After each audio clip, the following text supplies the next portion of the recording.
Hello students, myself Saptesh Kumar, Associate Professor, Department of Physics, Government College, Sujangarh. Students, कल हमने उभयनिष्ठ उत्सर्जक विन्यास के संबंध में आपसे बात की थी। आपके उसको संबंधित किस तरह कैरेक्टरिस्टिक्स खींचे जाते हैं संतृप्त क्षेत्र में और अंतः क्षेत्र में तथा सक्रिय क्षेत्र में किस तरह के कैरेक्टरिस्टिक्स होते हैं तथा किस प्रकार धारा प्रवर्धन होता है, यह सब हम कल बता चुके हैं। बीटा व अल्फा में भी संबंध स्थापित कर चुके हैं। आज हम उभयनिष्ठ संग्राहक विन्यास, कॉमन कलेक्टर कॉन्फ़िगरेशन जो है उसके विषय में बात करेंगे। तो उभयनिष्ठ संग्राहक विन्यास का जो चित्र है, जो आपका परपथ चित्र है, वो नीचे प्रदर्शित है। तो उभयनिष्ठ संग्राहक विन्यास में अभिलाक्षणी वक्र खींचने के लिए आवश्यक प्रायोगिक व्यवस्था निम्न चित्रों में प्रदर्शित है। यह व्यवस्था बेसिकली जो आपको दिखाई दे रही है दोनों ट्रांजिस्टर्स के लिए है, पीएनपी और एनपीएन। इस विन्यास में निर्गम अभिलाक्षणिक आई व वीईसी के मध्य होते हैं, जैसा कि निम्न चित्र में प्रदर्शित है। उभयनिष्ठ संग्राहक विन्यास को सामान्यतः प्रतिबाधा सम्मेलन के लिए प्रयुक्त किया जाता है, क्योंकि इसके निवेश प्रतिबाधा का मान अधिक व निर्गम प्रतिबाधा का मान कम होता है। अब हम इसके लिए धारा संबंध पर विचार करते हैं कि इनके धारा संबंध किस प्रकार होते हैं। हम जानते हैं कि संदिग्ध ट्रांजिस्टर के लिए I equal to I B plus I C तथा I C equal to alpha D C I E plus I B O.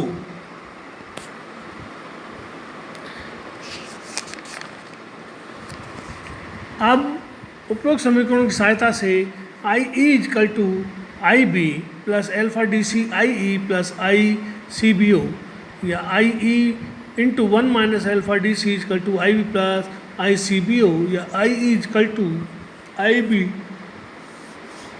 Over 1 minus alpha D C plus I C B over 1 minus alpha D C, परंतु 1 over 1 minus alpha D C equal to beta D C plus 1, इसलिए I equal to beta D C plus 1 I B plus beta D C plus 1 I C B ओ।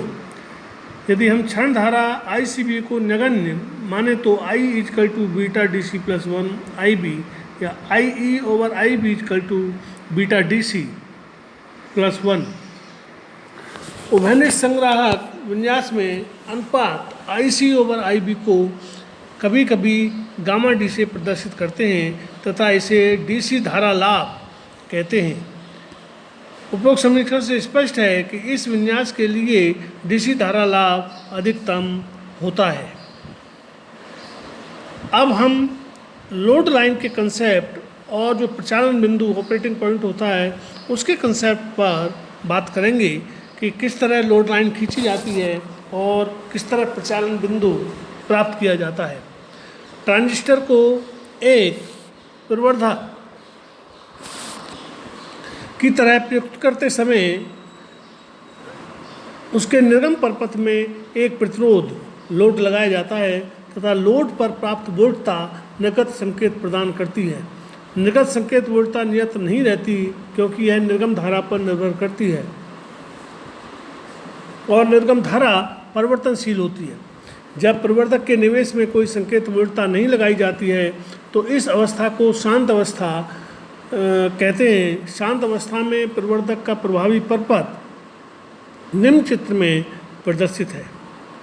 चित्र को देखने से स्पष्ट है कि load RL पर जो वोल्टता प्राप्त होती है आई सी आर एल, यही आपकी निर्गम वोल्टता कहलाती है।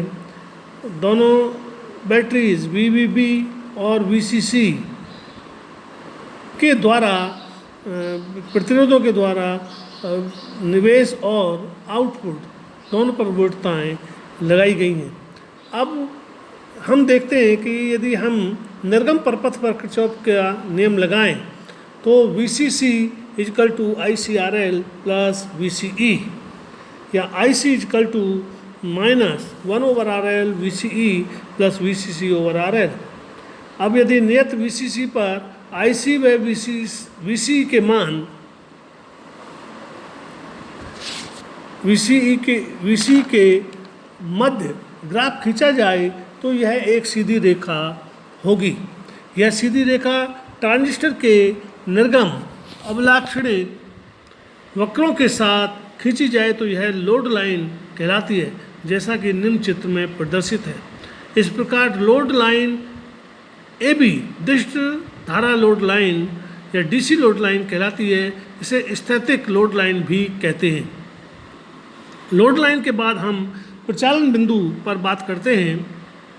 लोड लाइन निर्गम अभिलाक्षणिकों को जिन बिंदुओं पर काटती है वे IB के विभिन्न मानों के संगत प्रचालन बिंदु होंगे। उदाहरणार्थ Q1, Q व Q2 क्रम से IB के 40 माइक्रो एम्पियर, 30 माइक्रो एम्पियर एवं 20 माइक्रो एम्पियर मानों के संगत प्रचालन बिंदु हैं। प्रवर्तक के रूप में कार्य करते हुए ट्रांजिस्टर की शांत अवस्था में प्रचालन बिंदु सक्रिय क्षेत्र में स्थित लोड लाइन के लगभग मध्य भाग में होना चाहिए, ताकि संकेत के साथ निवेश धारा IB में परिवर्तन होने पर प्रचालन बिंदु विस्थापित होकर भी सक्रिय क्षेत्र में बना रहे। इससे प्रवर्धन अपरूपण रहित बना रहता है। संकेत की अनुपस्थिति में प्रचालन बिंदु को शांत बिंदु कहा जाता है। इसे Q बिंदु भी कहते हैं। किसी भी Q बिंदु की स्थिति जिस पर युक्ति कार्य करेगी का निर्धारण धारा IB पर निर्भर होता है।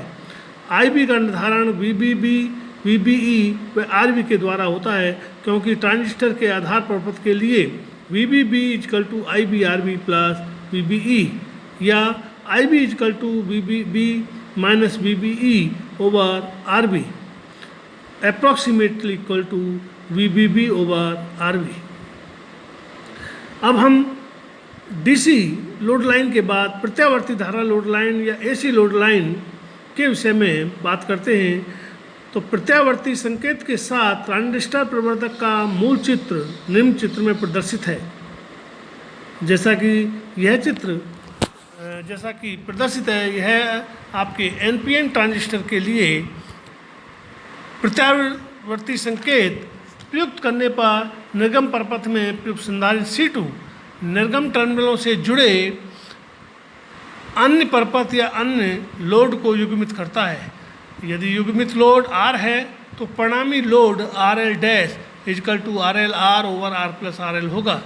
इस प्रभावी लोड RL डैश के लिए प्राप्त लोड लाइन गतिक अवस्था अथवा AC लोड लाइन कहलाती है।